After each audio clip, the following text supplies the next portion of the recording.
párrafo aparte. Se está hablando mucho hoy en día del derecho a la desconexión digital. Y en realidad es un derecho que ya teníamos.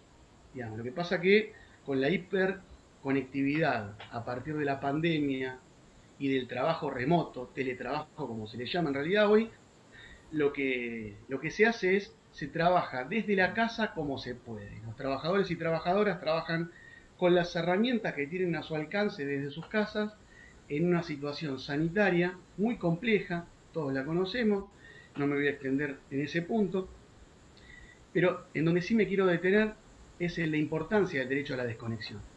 Este derecho, ¿quién lo tiene que garantizar? Lo tiene que garantizar el empleador, porque el trabajador no es el que tiene que desconectar el teléfono y no abrir sus mails. Y muchas veces se recibe en el ámbito laboral, en horarios no laborales, se recibe un mensaje laboral del jefe, del coordinador, del funcionario a cargo, del gerente, planteando determinada situación de trabajo y acompaña la frase, me contestás el lunes, me contestás mañana, no hace falta que me contestes, no, incluso hasta en vacaciones o hasta en una licencia. Y sin embargo, el trabajador o la trabajadora está en su ámbito privado, está en su ámbito de descanso, en su ámbito familiar y no debe recibir esos mensajes del ámbito laboral. Y ese es un tema que se está discutiendo mucho, es parte de, entre otros puntos de la ley de teletrabajo, tiene una cantidad de puntos esta ley como la voluntariedad, la reversibilidad, el teletrabajador tiene los mismos derechos que los trabajadores presenciales, bueno, etcétera. Una cantidad de puntos tiene que no me voy a extender ahora porque no es la temática, pero sí quiero plantear que esta ley de teletrabajo lo que plantea es que se va a entrar en vigencia 90 días después de la finalización del ASPO. ¿Por qué se planteó la ley de teletrabajo y por qué para 90 días después? Porque hoy, como decíamos, no es teletrabajo, sino que es en una situación de pandemia anormal, excepcional, se trabaja como se puede desde la casa. Pero la idea es, una vez que la situación de emergencia se termine, hay que volver a la presencialidad. Porque ¿con qué tiene que ver? Tiene que ver con que somos seres sociales, somos seres que trabajamos, creamos con el otro, creamos en equipo, creamos colectivamente y no desde la individualidad. Pero bueno, no me quiero extender en ese punto. Volviendo al convenio 190 de la OIT, pasamos al artículo 4. El artículo 4, ¿qué plantea? Plantea que todo miembro deberá adoptar, de conformidad con la legislación y la situación nacional, y en consulta con las organizaciones representativas de empleadores y de trabajadores, un enfoque exclusivo, integrado y que tenga en cuenta las consideraciones de género para prevenir y eliminar la violencia y el acoso en el mundo del trabajo. Y aquí, un párrafo aparte, es para lo que tiene que ver con la organización de los trabajadores y las trabajadoras, en donde acá es un punto totalmente relevante, pero no me voy a extender en este punto porque la doctora Cascante y la doctora Raigada seguramente se van a explayar más en profundidad en este punto, ¿no? Por el otro lado, el artículo 5 del convenio 190 de la OIT, que plantea, habla de la libertad de asociación, del reconocimiento efectivo del derecho de negociación colectiva, de la eliminación de la discriminación en materia de empleo, entre otros. El artículo 6 dice que todo miembro debe adoptar una legislación y políticas que garanticen el derecho a la igualdad y a la no discriminación. Ya el artículo 7, el 8 y el 9 hablan sobre la protección, la prevención en materia de violencia o acoso laboral. Por último, el artículo 11 lo que plantea es sobre la orientación, formación y sensibilización en materia de violencia o acoso laboral. Y el artículo 12 hace referencia a los métodos de aplicación del mismo y deberán implementarse por medio de la legislación nacional, así como a través de convenios colectivos o de otras medidas acordes con la práctica nacional. Como ustedes verán, en varios puntos plantea el tema de la importancia de la negociación colectiva, que es un punto central en todo debate, en donde si nosotros queremos afirmarnos en la defensa de las trabajadoras y los trabajadores, siempre la negociación colectiva es un punto principal, porque la organización de las trabajadoras y los trabajadores no es ni más ni menos que la representación sindical que va a poner una paridad en una mesa de igual a igual a empleadores y trabajadores. Eso con respecto al informe del 190 de la OIT. Creo que hice una síntesis lo más escueta posible y lo más, si se quiere, llevadera.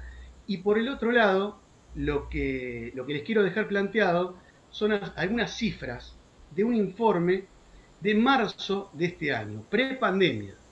Es un informe del Ministerio de Economía, que habla de la desigualdad en el trabajo como un problema cotidiano para las mujeres y plantea la disparidad de género en materia salarial, en cuanto a las horas trabajadas, al tipo de empleo y los niveles de informalidad. Fue el primer informe de la nueva Dirección de Economía, Igualdad y Género del Palacio de Hacienda. Los ingresos de los varones, escuchen estas cifras, son 29% más elevados respecto de los de las mujeres en trabajos similares. La brecha de ingresos aumenta hasta el 35% cuando se considera la situación de trabajadores en condición de informalidad. 2 de cada 10 mujeres, dice el informe, asalariadas, se desempeñan en el sector de servicio doméstico. El 72% de estas trabajadoras no percibe un descuento jubilatorio y tienen un salario promedio de, escuchen la cifra, 8.167 pesos.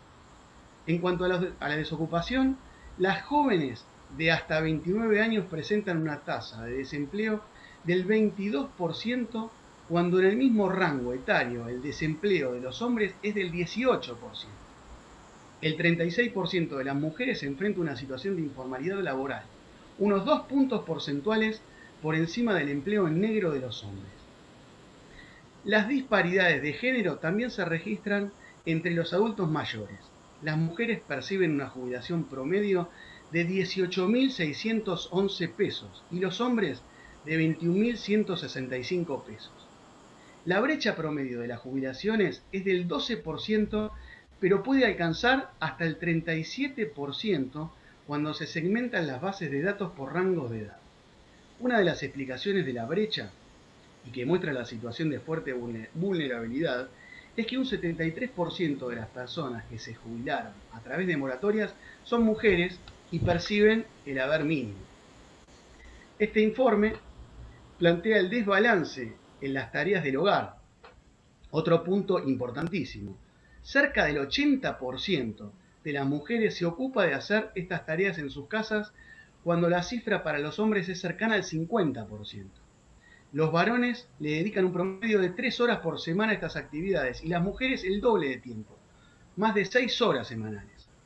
Estas disparidades se mantienen igual por más que las mujeres trabajen jornada completa fuera del hogar y el varón no. Y esto tiene que ver con la sociedad patriarcal, que en estos tiempos estamos escuchando mucho, pero que es una situación que persiste, aunque en buena hora se esté hablando, ¿no? Pero que es una situación que hay que seguir abordándola y cada vez más en profundidad, que tiene que ver con los estereotipos de género, las desigualdades, etcétera, etcétera. Este informe que les acabo de resumir es un informe, como les decía, del Ministerio de Economía de marzo de este año, o sea, pre-pandemia. Y ahora les quiero compartir un informe de septiembre de este año, o sea, durante la pandemia, de la ONU, que plantea la desigualdad de género cómo aumenta en el marco de la pandemia. Según este estudio, la tasa de pobreza de las mujeres aumentará un 9,1% el año que viene. El impacto regresivo a nivel global se da en forma desproporcionada, particularmente en aquellas mujeres en edad reproductiva. Para 2021, por cada 100 hombres de 25 a 34 años que vivan con menos de 1,90 dólares, habrá 118 mujeres en esa condición. vean las cifras, ¿no? Esta desigualdad de género se explica porque las mujeres asumen, y esto es la parte, creo, una de las partes más relevantes de este informe, las mujeres asumen la mayor parte de las responsabilidades del cuidado de la familia. Ganan menos, ahorran menos y tienen trabajos mucho menos seguros. Ahora, por suerte, mucho se viene hablando de las responsabilidades familiares compartidas. Es muy importante este tema, pero igual las desigualdades siguen siendo muy grandes en este sentido. En general, el empleo de las mujeres corre un mayor riesgo que el de los hombres, en un 19%. Bueno, habiéndoles compartido estos tres resúmenes, por último, a mí me gustaría terminar compartiéndoles una experiencia que yo tuve junto con una cantidad de otros compañeros y compañeras hace una cantidad de años. Corría la mitad de la década del 90 y ahí nos conocimos con el doctor Boy, con la doctora Molina, con la doctora Cascante, y emprendimos una cantidad de trabajos sociales, comunitarios. Hacíamos copa de leche, merendero, apoyo escolar, se pintaban escuelas, y lo hacíamos desde una concepción nos conocíamos en la universidad, en la Facultad de Derecho de la UBA, y desde una concepción que tiene que ver con que la universidad tenía que estar y tiene que estar al servicio del pueblo, y nosotros los profesionales teníamos y tenemos que estar al servicio del pueblo. Y tenemos que estar al servicio de una sociedad más justa, más igualitaria, y en ese momento, en la década del 90, la igualdad que planteábamos, en función de las injusticias que veíamos, de una cantidad de excluidos, de los esquemas económicos y demás, lo planteábamos en líneas generales hacia vecinos y vecinas de los barrios que no tenían los recursos suficientes, no tenían trabajo, etcétera, etcétera, y se vivía una cantidad de injusticias, y esas injusticias se agudizaban aún más cuando uno veía las situaciones de género, que en aquel momento no se hablaba de estereotipos de género, desigualdades de género, perspectivas de género, sino que en aquel momento lo veíamos como violencia familiar, violencia doméstica, violencia hacia la mujer. Y ya entrado el 2000, con una cantidad de compañeros y compañeras, algunos colegas ya recibidos, recibidas, estudiantes, vecinos y vecinas de los barrios, armamos un área de derechos y desde la concepción de la educación popular proponíamos lo que después se llamó multiplicadores, promotores de derechos, promotoras de derechos, y lo hacíamos por un lado desde lo teórico y después desde lo práctico, ¿no? Se formaban estos talleres en una mesa redonda de una concepción de educación popular, no el docente alumno, sino en una mesa en donde todos aprendíamos entre todos, desde la experiencia que cada uno podía compartir sobre la mesa, y después estas experiencias se replicaban en los distintos barrios. Se hacían talleres y perduraban en el tiempo, y era un espacio en donde se referenciaban muchos vecinos y vecinas, y muchos iban por una cuestión de que les interesaba compartir experiencias y demás, y otros porque eran víctimas, situaciones de violencia en concreto. ¿Y cómo hacíamos? Lo abordábamos colectivamente, digamos, no lo abordaba ni un abogado, ni un estudiante, ni un vecino solo, ni la víctima, no, colectivamente. Y se planteaba, en aquel momento no había tantas instituciones o organizaciones que tomaran la temática, sino que se las acompañaba a estas víctimas, compañeras de los barrios, vecinas de los barrios, a palacio de tribunales, juzgado de paz, depende, que no era lo mismo San Martín que Guernica, no, bueno, depende del lugar, y se hacía la correspondiente presentación y se interactuaba con los distintos actores sociales, en este caso con los tribunales de familia y las trabajadoras sociales, fundamentalmente de los tribunales. Se las acompañaba y se iba con un grupo de compañeras y compañeros, se hablaba con la víctima, se le hacía entrar en razón de una manera o de otra, y se iban planteando estas cuestiones y se resolvían colectivamente. ¿Se resolvían siempre? No, a veces se resolvían, a veces no. Muchas veces la víctima tomaba coraje y lo podía resolver de una manera, en otros momentos esas víctimas en realidad lo resolvían colectivamente, y otras veces no lo resolvían, pero sí esa experiencia después la volcaban siendo promotores o promotoras de derechos, multiplicadoras, y continuaban con estos talleres. Así que bueno, habiéndoles contado estas prácticas, les agradezco haberme escuchado y les doy la palabra ahora a los que me continúan. Gracias. Muchas gracias, doctor Reali. Bueno, nosotros te decimos cariñosamente Adrián, porque bueno, son muchos los años que te conocemos y un gusto haber recorrido, haber hecho trayectos a tu lado. Ahora vamos a tener el gusto también de escuchar a la doctora Cecilia Cascante. Ella es abogada por la Universidad de Buenos Aires. Conforma, digamos, la parte de la coordinación de la Comisión de Abogados de la Secretaría de Profesionales de UPCN, seccional Capital. Es también miembro de la Organización para la Inclusión Digital. Es subdirectora del Instituto de Derecho Laboral Público del Colegio de Abogados de Capital Federal. Así que vamos a tener una visión de su parte y bueno, la escuchamos a partir de ahora. Bueno, muchas gracias. Gracias, Verónica. Gracias a todos. Yo voy a hacer un esfuerzo superlativo para mí, por soy recontra charlatana y larguera, pero me voy a esforzar realmente para tratar de ser breve, a ver si podemos trabajar juntos algunos ejes, ¿no? Porque creo que estas actividades lo más rico que tienen es el encuentro y es el intercambio de experiencias y de opiniones.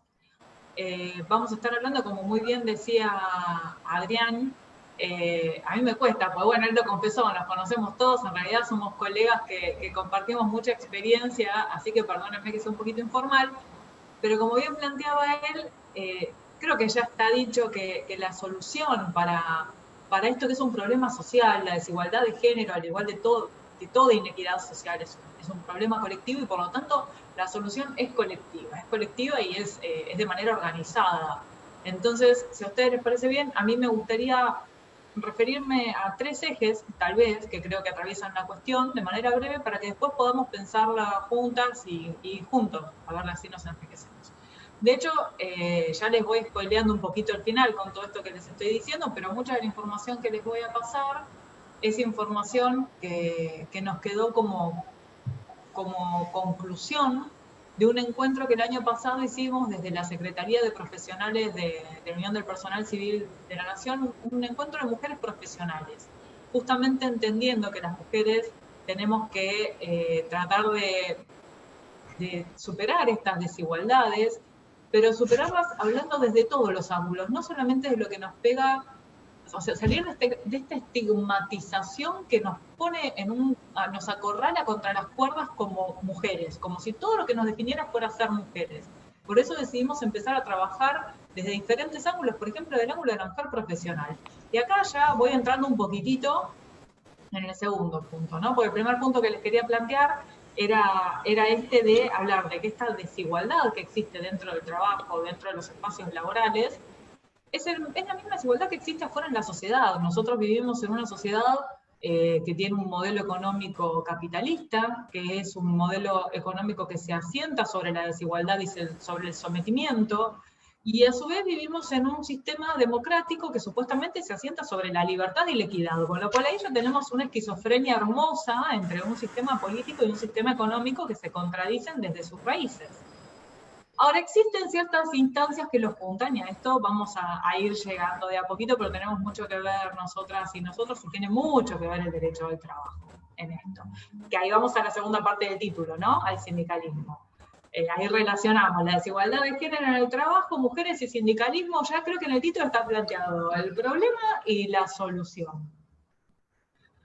Creo que tal vez podríamos empezar viendo un poco, como les decía, a mí me gustaría compartirles algunas de las manifestaciones que podemos encontrar o percibir de estas inequidades que se dan en el ámbito laboral. Yo les voy a comentar algunas y estaría bueno si después se les ocurren otras que las vayamos conversando en conjunto. Una de las primeras inequidades o de las manifestaciones de la inequidad se da a través de la violencia. Y cuando uno dice violencia ya está disparando para un montón de lados, porque cuando hablamos de violencia estamos hablando tanto Como bien decía recién Adrián, que él comentaba sobre el 190, que es una propuesta, es un convenio propuesta de la OIT, es súper importante, porque al eliminar la violencia uno empieza a corroer, a limar un poco la desigualdad. Cuando uno habla de violencia y lo relaciona con el género, está hablando de la ausencia de igualdad de oportunidades y de trato, porque que te traten de manera diferente es un acto de violencia, genera violencia, y si no, que alguien me lo venga a discutir. Estamos hablando de acoso laboral, este asesino invisible, que seguramente ustedes lo habrán visto en otras actividades. Yo tampoco, después díganme si quieren profundizar en algo puntual, pero digo, el acoso laboral, esta violencia sigilosa de tracto sucesivo, invisible, sutil, que no se puede definir, que te genera culpa, es un acto de violencia. La violencia directamente, el grito, el maltrato, la hostilidad sobre algo puntual, y también entramos, al hablar de violencia, tenemos que entrar a hablar sobre acoso sexual y tenemos que hablar, hasta en algunos casos, de abuso sexual en el ámbito de trabajo. Así como suena, que suena como muy no sé qué, es recontra habitual. Y si esto fuera una charla presencial, yo les preguntaría a todas las mujeres presentes, les diría que levante la mano la que nunca sufrió acoso sexual en su espacio de trabajo. Y le diría que la levante a la que nunca lo sufrió, por dos razones. Primero, porque es mucho más duro levantar la mano y decir que una lo sufrió. Y segundo, porque sé que tendría que contar menos manos. Estoy segura, porque el acoso sexual en el ámbito laboral es moneda corriente. Y menciono estas formas de violencia cuando hablo de desigualdades de género, y tendremos que decir de géneros, porque es contra la mujer y contra las diversidades también, porque somos mucho más susceptibles a sufrirlas, a padecerlas. Esto es real. También es cierto que los hombres sufren muchísima violencia en el ámbito laboral, pero hay menos denuncia. De todas formas, las mujeres somos más susceptibles y conformamos un índice mayor. Yo no tengo el índice actualizado, por eso no se los quiero dar, pero lo voy a buscar y se los voy a mandar por el chat, en cuanto tenga el certero. Por otro lado, tenemos que hablar de cuestiones, volviendo a estas desigualdades de género en el lugar de trabajo, como lo que sucede en torno a la maternidad. De nuevo, no sé cuántas mujeres aquí presentes habrán sido madres durante su relación laboral, pero les puedo asegurar que cuando una mujer queda embarazada pasa a ser, pero trabajadora no de segunda, de cuarta, pasás a ser un ente problemático. Es claro, se embarazó, se te embarazó, ahora vas a empezar a faltar, claro, vos porque estás embarazada. Ni hablar que vivís con pánico, que volvés a tu trabajo y sabes que no te van a dar las mismas tareas, sabés que vas a tener un montón de problemas.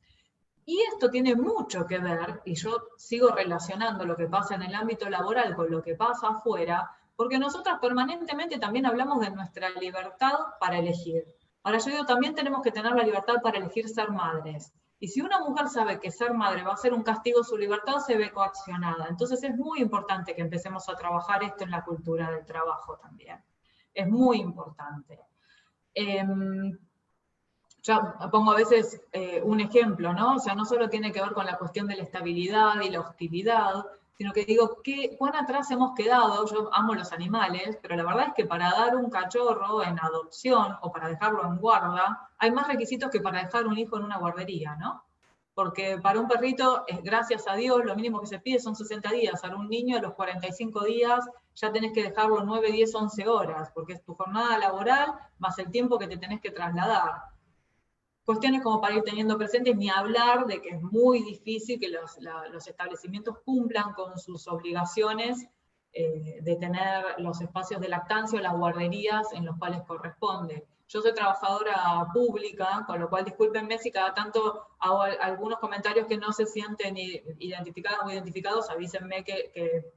Igual soy trabajadora pública dentro del marco de la ley de contrato de trabajo, pero esas son otras delicias que tenemos para hablar en términos de derecho laboral. Hablamos de la penalización de la maternidad.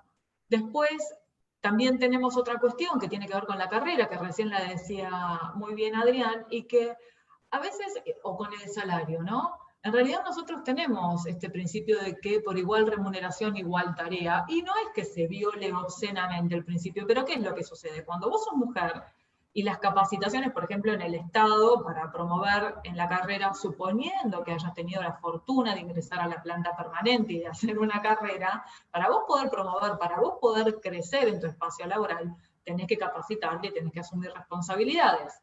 En una sociedad donde, como bien decía Adrián, no están todavía absorbidas las responsabilidades parentales compartidas, lo más probable es que si las capacitaciones se dan por fuera del horario laboral, las mujeres nos veamos menos posibilitadas de acceder a esas capacitaciones, o que si esas responsabilidades laborales de extrahorario, que en realidad se deberían llamar horas extras, pero que tienen que ver con la rosca que hacen a los ascensos y promociones, en los espacios donde hay carrera, en otros ni siquiera hace falta porque va a dedo discrecional legalmente, ¿no? Pero digo, si esas roscas, si estas cuestiones se dan por fuera del horario laboral, lo más probable es que la mujer esté cuidando o haciéndose cargo del hogar, de los niños, de lo que sea, y se vea también en desventaja para promover, para acceder. Y eso termina desembocando claramente en una diferencia salarial y en una diferencia a nivel de carrera y hasta de formación personal, que también es un derecho y es algo que dignifica. Otra cuestión que también se da mucho en cuanto a términos de inequidad dentro de los espacios laborales en contra de las mujeres y de las diversidades, vuelvo a insistir, es la discriminación por edad. Y no lo voy a dejar de mencionar. O sea, las mujeres, cuando estamos en edad de ser madres, es mucho más difícil que seamos contratadas en algún trabajo, es mucho más difícil que recibamos alguna promoción porque está la amenaza de embarazo, perdónenme, pero es realmente como se vive. Y díganme, por favor, si son laboralistas, si no han escuchado a algún cliente o a alguien decir, no, uy, pero tal edad, pero después se te embaraza. Yo hago hincapié porque me parece que es algo terrible, parece que la gente naciera de repollos. Y no solamente es cuando la mujer es joven y está en esta etapa, sino que también nos pasa lo contrario. Un hombre, si bien generalmente el mercado laboral cada vez tiende a ser más joven, porque también se relaciona la juventud con la precarización, con la posibilidad de flexibilidad de precarización, si bien los hombres cada vez a una edad más temprana pasan a ser considerados como mayores, las mujeres, y esto lo digo, yo me hago cargo porque ya voy de camino, o sea, las mujeres después de cierta edad, estoy diciendo cierta edad y lo digo con todo el dolor del alma, pero ya cuando te estás acercando, no voy a poner una edad, voy a hablar en los términos en los que se mueve el asunto realmente. Cuando ya dejas de estar en el mercado, en el otro mercado, cuando dejas de estar buena, digamos, o cuando ya no estás en posición de etapa o de ser visualmente agradable, ya sos vieja automáticamente. O sea, un hombre que tiene la misma edad, por ejemplo, un hombre de 50 años tiene muchas más posibilidades que una mujer de 50 años que haya pasado por todo lo que una mujer pasa durante 50 años de ser considerada una persona joven. Y esto es durísimo, pero les puedo asegurar que es real. Y si no lo aceptamos, por más duro que sea, no vamos a poder encarar en términos sanos nuestros estudios. Siguiendo con esto, decimos, bueno, estas son algunas de las cuestiones que uno puede encontrar como inequidades que se manifiestan y que nosotros hemos relevado en nuestros encuentros con compañeras trabajando, que se manifiestan en los espacios laborales como actos de inequidad. La violencia contra la mujer, la discriminación, esta inequidad que es violenta, es importante tener en cuenta que así como no nace del vínculo laboral, sino que, como decíamos antes, es la manifestación en la relación laboral de una, llamémosla, de una pandemia social que nunca encontró vacuna, o sea, es como la manifestación dentro del trabajo de un problema que tenemos como sociedad histórico y que nunca terminamos de resolver. El daño que causa esta violencia ejercida contra la mujer no daña solamente a la mujer, la verdad es que daña a todo el tejido social. Y como es un problema social, como es un problema cultural, y como se termina traduciendo en los lugares de trabajo como un problema institucional también, es importante que entendamos que la solución únicamente, y esto es un poco lo que fuimos adelantando ya Adrián y yo, la solución va a tener que ser también institucional y va a tener que ser colectiva. Desde acá, me parece que a partir de este punto es muy importante destacar algo, ¿no? Así como vieron que todos ustedes son abogados, todos estudian Derecho del Trabajo, y seguramente escucharon hablar del ejemplo del sub y baja. No sé a qué profesor habrán tenido, con quiénes habrán cursado, pero en Derecho Laboral siempre vemos esto de que el empleador está en una posición de poder mucho mayor que la del trabajador, y siempre te hacen el ejemplo de que tiene poder. Y que el derecho laboral, de alguna manera, lo que pretende es equiparar las posiciones entre uno y otro, es poner un poco una polea, un contrapeso para evitar o menguar los abusos por parte de esta parte dominante, entendiendo el carácter necesario que tiene el trabajo para el trabajador y toda la cuestión social que hay de fondo.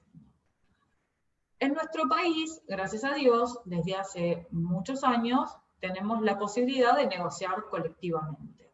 Y la negociación colectiva, o sea, cuando uno evalúa este sub y baja, en realidad no es que esté evaluando aisladamente, de manera imaginaria, a un trabajador y a un empleador. Está evaluando el sistema económico justamente que hay de fondo. Y cuando hablamos de negociación colectiva, de lo que estamos hablando es de quitar la carita personal de esas personas, de ese trabajador y de ese empleador, y estamos empezando a ver el orden laboral como una cuestión de orden social, porque realmente el orden laboral tiene que ver con el orden comunitario, tiene que ver con el orden social mayor. Y el derecho, la negociación colectiva, es lo que junta. Cuando uno habla de trabajo y habla de capital, es como si estuviera hablando de las dos caras de la moneda. Pero yo siempre insisto con lo mismo, las monedas no tienen dos caras, tienen tres. Tienen dos caras y tienen un lomo, que es la cara más importante. Y en la relación laboral, vos tenés una cara que es el capital, tenés una cara que es el trabajo, el trabajador, y el lomo que las une es el Estado. Y es muy importante que tengamos esto siempre presente cuando hablamos de relaciones de trabajo, porque es de la única manera que vamos a poder llegar a entender lo que implica la negociación colectiva, porque la negociación colectiva, que es la instancia más democrática de este sistema capitalista, yo por eso al principio les hablé a ustedes de dónde salió esta mujer con esto, que el capitalismo, que la democracia. La negociación colectiva es la manifestación más democrática que tiene el sistema capitalista hablando de sus relaciones laborales. Porque en una mesa paritaria, lo que vos tenés es a la representación de los trabajadores, acá entran los sindicatos, por eso me parece re interesante el título como está planteado, tenés a la representación de los trabajadores, a la representación del empleador, y al Estado como garante de la, digamos, me sale salubridad, perdón, es que vengo también de trabajar todo el tema de la pandemia, tenés al Estado como garante de los buenos términos de esa relación, garantizando el buen funcionamiento de esa instancia, los tenés sentados en términos de igualdad. Y no nos olvidemos de que la negociación colectiva nace como consecuencia de que cada vez que los trabajadores y las trabajadoras organizadas intentaban ponerle coto a las situaciones abusivas en las cuales se desempeñaban, no nos olvidemos, hablemos del 8 de marzo, que es lo que conmemoramos, podríamos decir el 1 de mayo, podríamos decir un montón de fechas, pero pensemos en el 8 de marzo. ¿Qué era lo que pasaba históricamente? ¿Qué fue lo que pasó siempre? Cuando los trabajadores se organizaban para presentar una situación, como en este caso era la inequidad que sufrían aquellas trabajadoras, lo que sucedía del otro lado era o que te mataban y no pasaba nada aisladamente, o que te mataban masivamente. En el mejor de los casos te despedían, digo, o terminabas preso. Porque anteriormente lo que estaba legislado era el derecho privado, o sea, y el trabajo, las relaciones laborales, se ceñían y se subsuvían en el derecho privado. El derecho laboral justamente lo que viene a plantear es que la relación de trabajo y lo que se está produciendo ahí excede a la cuestión privada, que tiene algo de índole social y de interés público, por eso el orden público laboral. Y la negociación colectiva, lo que viene a hacer al generar este espacio tripartito, donde se garantiza la paridad entre trabajador y empleador, con el Estado como garante, lo que viene a hacer es a garantizar el derecho de los trabajadores a manifestarse pacíficamente y sin sufrir consecuencias a cambio. Por eso la normativa de la negociación colectiva y por eso las tutelas sindicales, porque en la mesa paritaria es donde los trabajadores, de alguna manera, entiéndanme la comparación, tenemos nuestro mini parlamento. O sea, salvando las diferencias, ustedes me entienden, permítanme la metáfora.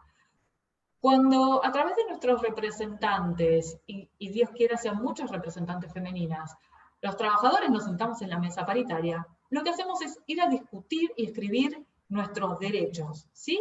A través de nuestros representantes.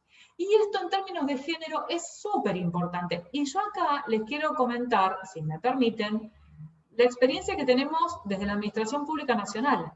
Porque nosotros en la Administración Pública Nacional somos prueba viva de que cuando las trabajadoras, vamos a hablar sobre este tema puntual, nos juntamos, nos organizamos y tenemos la posibilidad de sentarnos a discutir par a par y negociar nuestras condiciones con el empleador, podemos mejorar nuestras condiciones de vida, nuestras condiciones de trabajo y reivindicar nuestros derechos. Y les voy a poner la ejemplificación más clara. Hace un ratito Adrián hablaba sobre el convenio 190 de la OIT, que es un convenio que todos los países están deseando y que todos lo miran como súper, está muy bien, lo miramos, como súper revolucionario, porque viene a instalar el tema de la violencia, viene a instalar el tema de la igualdad, viene a instalar el tema de género, y lo viene a instalar interpelando al diálogo social, lo cual es muy sabio porque tiene que ver con todo lo que dijimos recién. Ahora, esto que estamos rogando que los países ratifiquen, dentro de la Administración Pública Nacional, donde tenemos organizaciones sindicales, yo voy a hablar puntualmente por la mía, siendo respetuosa, porque en esto los sindicatos, yo siempre digo hay que cortarla con la cosa esta de Beatles versus Rolling Stones, o sea, los sindicatos estamos del mismo lado de la mesa cuando nos sentamos a negociar, y es súper importante que podamos ver nuestros puntos en común. Y en esto las mujeres hemos sido muy pioneras y muy fuertes, porque cuando nos sentamos a negociar nuestros derechos, al menos en el Estado, vamos a UPCN y vamos de la mano y vamos con la agenda y sale, y generalmente las mujeres que están del lado del Estado empleador, que suelen ponernos mujeres, también entienden los problemas y por eso salen. Les decía, dentro de la Administración Pública Nacional, todo lo que promueve el 190 ya está vigente desde el año 2006. En la Administración Pública Nacional, hoy tenemos como convenio colectivo general de trabajo el convenio colectivo 214 del año 2006. Ese convenio colectivo tiene un capítulo que fue redactado, instado, boicoteado, pero vuelto a meter adentro previo a su firma y homologación por una compañera mujer, que es un capítulo que está específicamente abocado a la detección, abordaje, prevención y erradicación de la violencia laboral, y específicamente y muy deliciosamente aborda el tema de género, el tema de las diversidades y el tema de todo tipo de discriminación. Y de hecho eso fue receptado también en el preámbulo de nuestro convenio, que es hermoso. Les recomiendo que lean el preámbulo del convenio 214 de 2006, que nos dignifica muchísimo a los trabajadores y a las trabajadoras públicas. El tema es que en este convenio, en el año 2006, es decir, muchísimos años, o sea, que salió en el 2019, el 190 de la OIT, bueno, 13 años, casi 14 años antes de que la OIT dictara el 190, los trabajadores públicos teníamos un convenio colectivo que, desde el diálogo social en clave paritaria, establecía exactamente las mismas pautas que ahora se están pidiendo. Y esto se dio, como les decía, porque tuvimos compañeras mujeres que no solamente veían sus problemas, sino que supieron organizarse colectivamente y por sobre todas las cosas construir espacios de poder y de conducción. Y acá estoy yendo, de nuevo, me estoy metiendo un poco más profundo en el último de los puntos. Nosotras y nosotros tenemos que aceptar que existen las desigualdades y las inequidades en el ámbito laboral, detectar cuáles son esas inequidades, dónde se dan esas desigualdades que hacen a la violencia laboral en contra de la mujer y las diversidades. Pero lo más importante es que teniendo el paraguas de una normativa laboral que nos permite el diálogo en instancia paritaria, el diálogo democrático y esta participación, tenemos que poder organizarnos, tener representantes y tener representantes femeninas. ¿Por qué? Porque cuando nosotras somos las que damos las discusiones, sucede lo que fue sucediendo en la administración pública, en la cual, después de que salió el convenio colectivo de 2006, quedaron un montón de cuestiones pendientes para reglamentar, por ejemplo, en licencias, en un montón de cuestiones. Sin embargo, en lo que más se avanzó, en lo que más se modificó el convenio, en lo que más se avanzó fue en todo lo que tuvo que ver con derechos de género.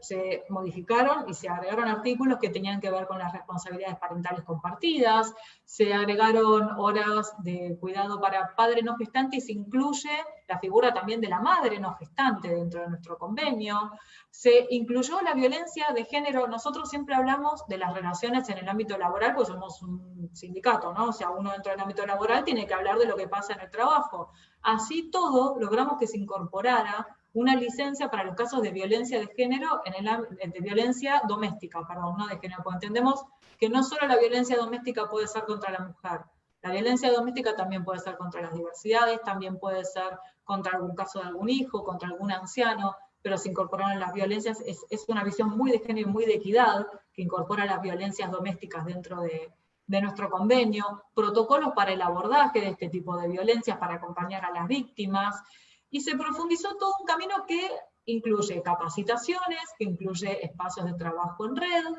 y que nos fue permitiendo de a poco hacer que se creara una conciencia colectiva en el ámbito de la administración pública que entendiera que las diferencias en el ámbito laboral entre una mujer y un hombre, o entre cualquier otra identidad sexual y un hombre, son culturales, o sea, no son biológicas, porque de nuevo, desde esto de tratar de meter, de biologizar, no sé cómo se dice, o sea, pero de hacer, miremos la historia, o sea, acordémonos del fascismo, acordémonos de la historia de un montón de pueblos a los cuales les han, ¿cuántas veces a la humanidad le han querido hacer creer que por diferencias biológicas existían diferencias, o debían existir diferencias de derechos incluso humanos? Bueno, en el caso de las mujeres es lo mismo. Y de hecho, votamos desde hace muy poquito, somos consideradas iguales desde lo discursivo desde hace muy poquito, y ahora lo que nos toca es ir tratando de quitarle este contenido de presunta desigualdad o desventaja biológica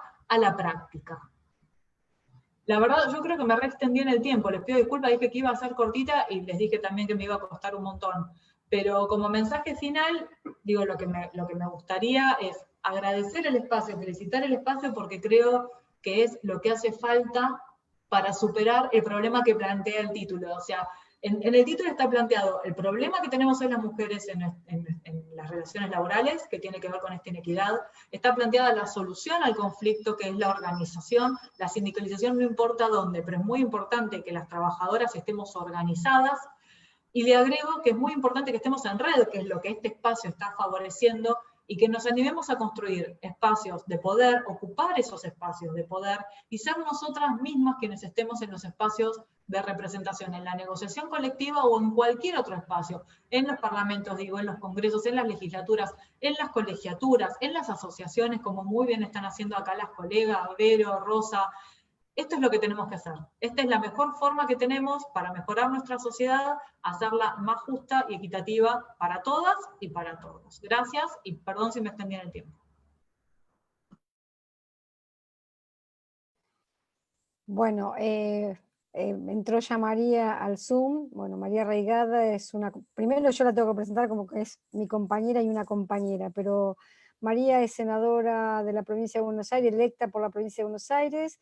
Es docente, ex secretaria general del CTA, también fue adjunta del SUTEBA, gremial del SUTEBA, aparte que es una luchadora incansable por los derechos de todas nosotras, una de las primeras, porque realmente es una mujer que ha hecho que nosotras nos sentamos representadas, pero bueno, también hoy ocupa el espacio de la presidencia en el Senado de Tierra y Hábitat, participa fundamentalmente también de las comisiones de Derecho del Trabajo, y realmente para nosotras, además de ser la fundadora de nuestro gremio, es una luchadora, como dije recién, incansable por los derechos de todas, es una actora en nuestra historia de nuestro casi país, puedo decirlo yo, porque realmente va a quedar escrito el nombre de María como quien ha conseguido que muchas de nosotras tengamos hoy los derechos que discutimos y que hablamos. Así que bueno, la dejo a María hablando, y nos va a contar un poco su recorrido, su historia y su trabajo. Gracias María por estar acá, y bueno, te doy la palabra. Bueno, gracias Rosa, gracias por la invitación. Demasiada presentación, soy una compañera y acá vamos. Junto con muchos compañeros y muchas compañeras construimos el SUTEBA, y me parece que ese es el galardón más grande que tenemos. Y bueno, como ya Cecilia lo decía, estoy en esa edad que estamos ya medio como para el descarte, así que el esfuerzo que estamos haciendo en estos momentos con este trabajo así, el trabajo político tiene mucho de contacto con los demás y con las demás, así que estamos trabajando como a tientas, con muchísima dificultad, así que celebro esta forma en que nos empeñamos de seguir militando, de seguir haciendo circular la palabra. Lo escuché también a Adrián, pude entrar antes de que me fui de otro Zoom en el que estaba para poder participar de este compromiso que ya había asumido antes. Así que bueno, felicitar la actividad, y la verdad es que muchas veces cuando me piden que hable de la mujer en el sindicalismo, yo recuerdo cuando éramos muy, muy jóvenes, yo tenía 24 años cuando empezamos a formular el SUTEBA, y recuerdo que estábamos sentados en una mesa de un café, de un bar, por ahí por Congreso, con Mari Sánchez y otras compañeras, ajustando algunas cuestiones de las que tenía que tener el estatuto que teníamos que aprobar en el Congreso Constitutivo del SUTEBA. Estoy hablando del año 86. Y recuerdo que una compañera dijo, bueno, pongamos la Secretaría de la Mujer. En esos momentos se llamaba así, si existía la Secretaría, porque no estaba en todos los sindicatos, como no estaba en todos los sindicatos la Secretaría de Derechos Humanos. Y me acuerdo que Mari dijo, no, no la vamos a poner, porque nosotras queremos la Secretaría General. Si ponemos la Secretaría de la Mujer, nos van a dar ese lugar a nosotras. Bueno, así fuimos forjándonos. Ahora tenemos igual la Secretaría de Géneros y Diversidad, porque nos parece importantísimo esta lucha que venimos llevando con tanta fuerza, mucho más explícita que lo que fue en otros años, en otras décadas. Si bien siempre las mujeres tuvimos que salir fue lucha el poder trabajar, fue lucha el poder votar, fue lucha el poder representar a otras y a otros en los cuerpos legislativos y en los cuerpos y en los lugares del Ejecutivo. Pero bueno, en nuestro país hemos tenido una presidenta como Cristina, sindicalistas como Mari, como Estela Maldonado, como Sonia Leso, y tenemos otras compañeras en otros sindicatos también. Y parte de lo que decía Cecilia, me parece que también tenemos que retomar, porque es un poco lo que venimos pensando en estos momentos, y remarco en estos momentos que además logramos, a partir de nuestra expresión en la calle, de nuestra expresión en los encuentros nacionales, de nuestra expresión en las mesas de articulación que tenemos también las compañeras de los distintos sindicatos para trabajar sobre el tema de nuestra presencia en los sindicatos. Hemos logrado el Ministerio de las Mujeres a nivel nacional y el Ministerio de las Mujeres en la provincia de Buenos Aires. Carolina, cerremos el micrófono. Ay, perdón.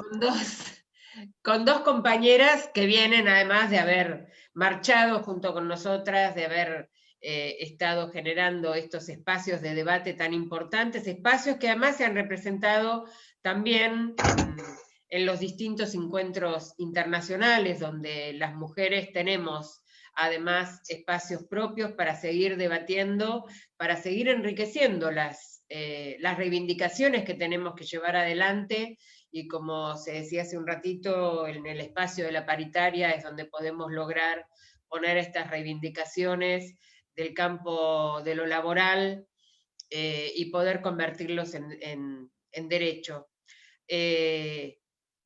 Creo que estamos viviendo un momento donde haber logrado la paridad en las listas también es importante, y cada vez que hablamos esto en encuentros de mujeres que estamos ahora con responsabilidades en la política, decimos, bueno, queremos la paridad para lograr la paridad en lo social, para lograr además la paridad en lo que antes le decíamos el 50-50, la paridad en el reparto de la riqueza para las trabajadoras y los trabajadores, porque sabemos que nuestras luchas siempre van de la mano de lo que significan las luchas por la igualdad en todo sentido, y en esto es la igualdad de las distintas etnias, la igualdad de los distintos niveles sociales, y la igualdad, por supuesto, de todos los géneros y de todas las diversidades sexuales también. Y trabajar en este sentido es lo que nos va llevando cada vez a distintas postas, vamos recorriendo un camino que nos va marcando nuevos mojones y nuevas utopías, y de eso se trata, ¿no? Caminar hacia la utopía es ir corriendo el horizonte para seguir caminando. Y tenemos que empezar a discutir ahora cómo logramos integrar mayor cantidad de mujeres en los espacios productivos más relacionados con la industria dura, para poder tener también en la UOM, en el ESMATA, en la UOCRA, en distintos sindicatos que además pelean la plusvalía, la posibilidad de tener compañeras en los espacios de la dirigencia sindical. Estos son puntos que ahora estamos empezando a tomar, queremos elaborar algunas leyes, estamos trabajando con el Ministerio de Género, de las Mujeres y de Igualdad de Géneros para poder generar incentivos al sector más industrial en la incorporación de mujeres, la incorporación también de trabajadoras trans, para poder acceder a estos otros espacios de trabajo que siempre se los ha vinculado socialmente a los hombres. Y en esto también dar la discusión, porque siempre era esos lugares porque los hombres tienen mayor fortaleza física, mayor fuerza, y la verdad es que o porque son espacios no tan saludables, y cuando peleamos las reivindicaciones de las trabajadoras y los trabajadores, tenemos que pensar que tenemos que tener espacios saludables para todos y para todas, y que hoy la robótica también nos ayuda a que no sea entonces esa marca del hombre con fuerza la que nos genere un margen, una limitación. Tenemos que trabajar además para que no sea un desgaste de la salud de los compañeros el trabajo en algunas áreas de la producción. Y esto es pelear por nuestras reivindicaciones también. De la misma manera que nos damos cuenta que esto que señalaban antes, ¿no? Cómo la mujer está más vedada para el ascenso, está más vedada para algunos espacios más comprometidos en los distintos espacios de trabajo, porque el cuidado de las hijas, de los hijos, o de las madres, de los padres, porque son los dos extremos a los que se nos delegó la responsabilidad del cuidado. Mientras no consigamos que también lo asuman nuestros compañeros, vamos a estar siempre marginadas de esos espacios del poder dentro del trabajo, de la proyección dentro del trabajo. Estas son las cosas que tenemos que seguir analizando. Me parece que que tenemos que tomar también esta crisis que estamos viviendo como la posibilidad de asumir algunos desafíos para modificarlos. Sabemos que esta pandemia que viene después de la otra crisis, de una crisis económica terriblemente seria en nuestro país, pero además ahora una pandemia que nos va a hermanar con otras naciones en la crisis económica que ya se empieza a sentir y que se siente con muchísima fuerza. Así que tenemos que empezar a pensar nuevas normativas del trabajo, tenemos que empezar a pensar la reducción de la carga horaria para poder incorporar a más trabajadores y más trabajadoras en el trabajo formal, en el trabajo estable, que es la pelea que tenemos que asumir ni bien salgamos de la pandemia. Cómo volver a generar trabajo, cómo volver a generar producción en nuestro país en un momento en que a nivel mundial vamos a estar en una etapa de economía parecida a las economías de posguerra. Estos son desafíos muy fuertes que nos tienen que comprometer en afianzar este gobierno nacional y popular que le ha tocado el peor momento, pero que tenemos que defenderlo. Tenemos que reivindicar el triunfo del MAS en Bolivia, porque ha sido una apuesta a defender la democracia en Latinoamérica, que nos tiene que hermanar y nos tiene que permitir crecer en profundizar la democracia en nuestra América Latina y volver a soñar en gobiernos nacionales y populares, que van a tener una etapa muy difícil y muy diferente a la anterior, pero que si no es a través de gobiernos nacionales y populares, vamos a estar todavía sufriendo mucho más los sectores populares. Así que estos son, creo, los desafíos que tenemos en estos momentos. Venimos de una construcción muy, muy importante de resistencia a las políticas neoliberales, porque si bien hemos visto que un sector de poder económico, ese poder fáctico, por primera vez en nuestro país logró las elecciones con el voto sin fraude y con el voto democrático, pudimos volver a tomar el timón del gobierno y esto lo tenemos que defender. Pero sabemos que lo hacemos con un poder que todavía está y que está acechando y que está también generando mayor desigualdad en estos momentos. Sabemos que la crisis económica va a ser muy grande, pero sabemos que hay sectores de la economía que se están enriqueciendo, hay transferencia de ingresos, por lo tanto la lucha nuestra, las de los compañeros y la de las mujeres en nuestros sindicatos es para defender el trabajo, defender nuestros puestos de trabajo y pelear para poder seguir generando trabajo. En momentos en que además sabemos que la obra pública va a ser lo que nos reasegure, porque va a tener que ser el propio Estado el que genere el trabajo a partir de las distintas programas que necesitamos, y parte de estos programas van a ser encarar con mucha fuerza, erradicar o paliar en la mayor medida posible el déficit habitacional que tenemos y que se expresa con mucha más crudeza en momentos en que tenemos que quedarnos en nuestra casa. No es lo mismo quedarnos en una casa donde tenemos 3, 4 ambientes y somos 4 o 5 personas que una casa que tiene 2 ambientes y 3 generaciones viviendo en la misma. Así que esto lo tenemos que resolver también, y muchas veces la pelea por la vivienda es una pelea que encaran las mujeres. Las mujeres tienen mucha fuerza en los conflictos barriales, porque son además las que preparan la olla popular, pero después nos las vemos representando a esas organizaciones sociales que se expresan a través de las ollas populares. Así que son espacios que también tenemos que ganar, porque hoy la organización de muchos compañeros y compañeras se da a través de las organizaciones sociales.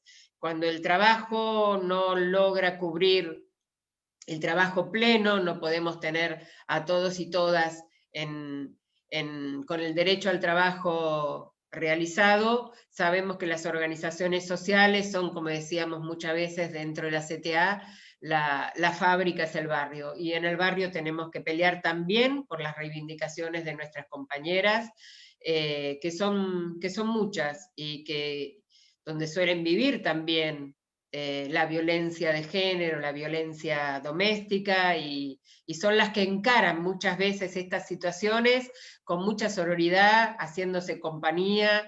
Hemos visto cómo cuando entrábamos en la cuarentena se necesitaban distintas formas de dar señales de estas situaciones, porque el estar encerradas con quien podía ser el agresor era una situación de peligro.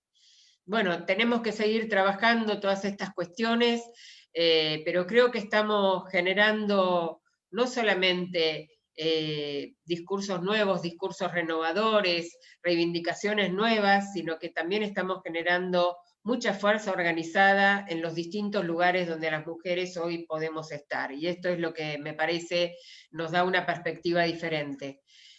No sé si vamos a lograr la ley de aborto legal, seguro y gratuito este año. Ojalá que sí, pero vemos que se va terminando el tiempo de las sesiones ordinarias y todavía no ha podido tener tratamiento. Y sabemos que por mucho impedimento del bloque de Cambiemos, que si no está relacionado pura y específicamente con el tema del COVID, no quieren trabajar ninguna otra legislación. Esto es un impedimento porque sabemos que tenemos que pensar el tiempo, porque además nuestras reivindicaciones, incluso en tiempos de pandemia, las tenemos que seguir enarbolando y tratar de que se garanticen. Estos son los tiempos que tenemos, los tiempos que vamos armando, que vamos haciendo, y creo que además celebro que en un panel donde estamos hablando sobre la situación del sindicalismo de las mujeres en los sindicatos tengamos a un compañero como Adrián. Quiere decir que estamos avanzando, porque cuando vamos generando nuevas masculinidades es que vamos armando una sociedad más distante del mandato patriarcal, y esto es lo que me parece que tenemos que celebrar, porque es la posibilidad de seguir adelante. Yo creo que casi haber sancionado la ley que nos posibilitaba tener la legalización del aborto fue porque vimos compañeros diputados también con sus pañuelos verdes votando a favor de nosotras, tomando esta reivindicación como una reivindicación también propia de ellos. Esto para nosotros es muy importante, pero tenemos que seguir esforzándonos en poder derribar algunas cuestiones que todavía dentro de la vida familiar y dentro de la sociedad tenemos como divisiones, como limitaciones que tenemos que seguir erradicando para poder construir una mejor sociedad, para poder acceder a mejores puestos de trabajo y para poder acceder a representaciones sindicales donde las mujeres podamos estar sentadas en la CGT o con mayor cantidad de compañeras también en la CTA. En la CTA somos muchas compañeras dirigentes, pero porque justamente tenemos mayor sindicatos relacionados con el Estado, y en esto es la marca, digamos, del mandato social. Somos trabajadoras de la educación, trabajadoras de la sanidad, bueno, trabajadoras administrativas, por eso es que tenemos muchas compañeras, pero además porque nos hemos dado una lucha, que la seguimos dando. Estela Díaz nos ha formado también como sindicalistas, y hemos sabido armar mesas sindicales con compañeras de otros sindicatos. Las marchas del 8 de marzo, los paros de mujeres que hemos realizado, lo hicimos con una unidad del sector de las trabajadoras que ha sido una unidad muy, muy grande, que es la que nos posibilita ahora poder tener estos ministerios y poder estar pensando en políticas públicas para poder ir realizando mayor y concretando mayor igualdad. Así que esto creo que es algo que nos marca en esta nueva etapa que tenemos en nuestras luchas feministas, que siempre están tejidas con las distintas reivindicaciones que vamos teniendo como campo nacional y popular. Creo que además haber tomado, digo, yo la escuchaba a Cristina y la verdad que me marcó, me emocionó cuando Cristina desarrolla cómo ella entiende algunas cuestiones del feminismo a partir de su hija Florencia, y plantea que en la época de los 70, de aquella época vengo yo también, las mujeres militábamos en los mismos espacios que militaban nuestros compañeros. Y después no se dio con tanta fuerza en los 80, no se dio con la misma firmeza en los 90. Y parte de eso creo que las mujeres en la época de la dictadura sufrimos también doblemente, sufrimos también por ser mujeres. Hoy se recuerda, cumple 90 años Estela de Carlotto, y es además el aniversario de las abuelas de Plaza de Mayo. Esas mujeres que salieron a la calle, esas mujeres que se organizaron, pero también esas compañeras nuestras a las que las violaron, las torturaron doblemente, les quitaron sus hijos y sus hijas, fueron marcas que nos dejaron bastante comprometidas en nuestras emociones, y poder ahora asumir nuestras reivindicaciones a pleno me parece que es como una sanación muy grande, y ver a tantas pibas con tanta fuerza que nos enseñan y que nos empujan, la verdad que también es una satisfacción muy grande. Así que bueno, yo saludo este encuentro, esta posibilidad de conversar entre nosotras y nosotros, esta nueva realidad que tenemos que ir construyendo de una sociedad más justa, donde las mujeres podamos estar en los lugares de mayores definiciones de la política. Muchas gracias, senadora. Gracias, María. Le agradecemos enormemente sus conceptos, al igual que a los doctores Real y Cascante. La verdad que estamos muy, muy contentas con mi compañera Rosa Merlo de poder contar con este espacio para escuchar estas voces. Y bueno, ahora considerando que está abierta la vía del chat, tanto vía del chat, todos tienen la posibilidad de desilenciarse si quieren tener un intercambio con las y los panelistas y el panelista en este caso. Si quieren hacer algún comentario, consulta, este sería el momento. Aquellos que no tengan audio lo pueden hacer vía chat. Si no, si cuentan con audio, tienen la posibilidad de silenciarse a partir de ahora. Bien, tomo la posta entonces en este sentido, en una tan grata reunión como la que nos encuentra hoy. Por un lado, si puedo tomar lo último que señalaba María Raigada, en lo que tiene que ver que hoy justamente es el Día de la Identidad, y hoy cuando por la mañana estaba entrevistando Víctor Hugo Morales a Estela de Carlotto, una de las cuestiones que le preguntaba justamente era de dónde sacaba ella, como si la fuerza que tenía que ver con esas luchas, esos proyectos que ella se planteaba día a día y en la que fue tan señera. Y bueno, justamente Estela de Carlotto, una de las cosas que señalaba seguramente que esta vitalidad, esta fuerza que tenía, era de este protagonismo y de estas luchas.